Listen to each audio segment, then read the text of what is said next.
ನಮಸ್ಕಾರ ಸ್ನೇಹಿತರೆ, ಸ್ವಾದಿಷ್ಟ ಸ್ವಾಸ್ಥ್ಯ ಚಾನಲ್ಗೆ ಸ್ವಾಗತ.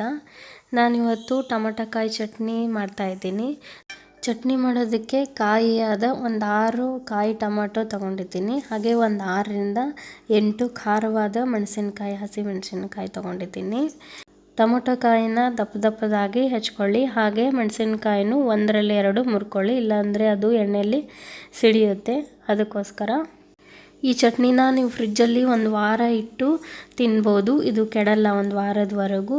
ಹಾಗೆ ಇದು ಜೋಳದ ರೊಟ್ಟಿ ಜೊತೆ, ಚಪಾತಿ, ಇಡ್ಲಿ, ದೋಸೆ, ಹಾಗೆ ಬಿಸಿ ಅನ್ನದ ಜೊತೆ ತುಂಬ ಚೆನ್ನಾಗಿರುತ್ತೆ, ಟೇಸ್ಟಿಯಾಗಿರುತ್ತೆ, ಹುಳಿ ಹುಳಿ ಖಾರವಾಗಿ. ಮೊದಲು ಒಂದು ಪ್ಯಾನಿಗೆ ಒಂದು ಅರ್ಧ ಕಪ್ನಷ್ಟು ಶೇಂಗಾ ತಗೊಂಡು ಸಣ್ಣ ಉರಿಯಲ್ಲಿ ಹುರ್ಕೊಳ್ಳೋಣ. ನೀವಿನ್ನೂ ನನ್ನ ಚಾನಲ್ನ ಸಬ್ಸ್ಕ್ರೈಬ್ ಆಗಿಲ್ಲ ಅಂದರೆ ಸಬ್ಸ್ಕ್ರೈಬ್ ಮಾಡಿ, ಹಾಗೆ ಲೈಕ್ ಮಾಡಿ, ಹಾಗೆ ನಿಮ್ಮ ಫ್ರೆಂಡ್ಸ್ಗೆ ಶೇರ್ ಮಾಡಿ. 2ರಿಂದ 3 ನಿಮಿಷ ಹುರ್ಕೊಂಡಿದ್ದೀನಿ ನಾನು. ಕೆಂಪಗಾಗಿದೆ ಈಗ ನೋಡಿ. ಒಂದು ಜಾರಿಗೆ ಹಾಕಿ ತೆಗೆದಿಟ್ಕೊಳ್ಳೋಣ. ಈಗ ಅದೇ ಪ್ಯಾನಿಗೆ ಸ್ವಲ್ಪ ಎಣ್ಣೆ ಹಾಕಿ, ಎಣ್ಣೆ ಕಾದ ನಂತರ 1 ಚಮಚ ಸಾಸಿವೆ, ಹಾಗೆ 1 ಚಮಚ ಜೀರಿಗೆ ಹಾಕಿ, ಸ್ವಲ್ಪ ಕರಿಬೇವು ಸೊಪ್ಪು ಹಾಕಿ,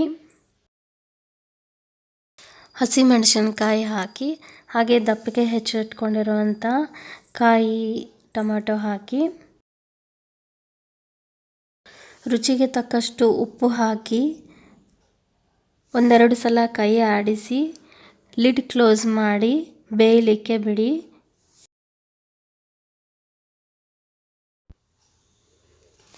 ಐದು ನಿಮಿಷ ಆಗಿದೆ, ಬೆಂದಿದೆಯಾ ನೋಡೋಣ.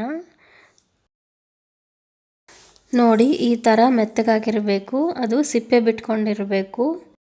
ಇದು ಈಗ ಸ್ವಲ್ಪ ತಣ್ಣಗಾಗಲಿ. ಬಿಸಿಯಾಗಿರುವಾಗಲೇ ಹಾಕಕ್ಕೆ ಹೋಗಬೇಡಿ ಮಿಕ್ಸಿಗೆ, ತಣ್ಣಗಾಗಲಿ. ಹುರಿದಿಟ್ಕೊಂಡಿರುವಂಥ ಶೇಂಗಾ ಹಾಕಿದ್ವಲ್ಲ, ಅದೇ ಜಾರಿಗೆ ಈಗ ಆರಿದ ಟೊಮೊಟೊ ಕಾಯಿ ಮೆಣಸಿನ್ಕಾಯಿನ ಹಾಕ್ತಾಯಿದ್ದೀನಿ. ಸ್ವಲ್ಪ ಕೊತ್ತಂಬರಿ ಹಾಕಿ, ನೀರು ಹಾಕಿದೇನೆ ತರಿಯಾಗಿ ರುಬ್ಕೊಳ್ಳಿ, ನೀರು ಹಾಕಬೇಡಿ. ಈ ಥರ ತರಿಯಾಗಿರಲಿ, ಸ್ವಲ್ಪ ಪೂರ್ತಿ ನುಣ್ಣಗೆ ಬೇಡ. ತುಂಬ ಟೇಸ್ಟಿಯಾಗಿರುತ್ತೆ ಈ ಚಟ್ನಿ. ಒಂದು ಸಲ ಟ್ರೈ ಮಾಡಿ, ಹೇಗಿತ್ತು ಅಂತ ಕಮೆಂಟ್ ಮಾಡಿ.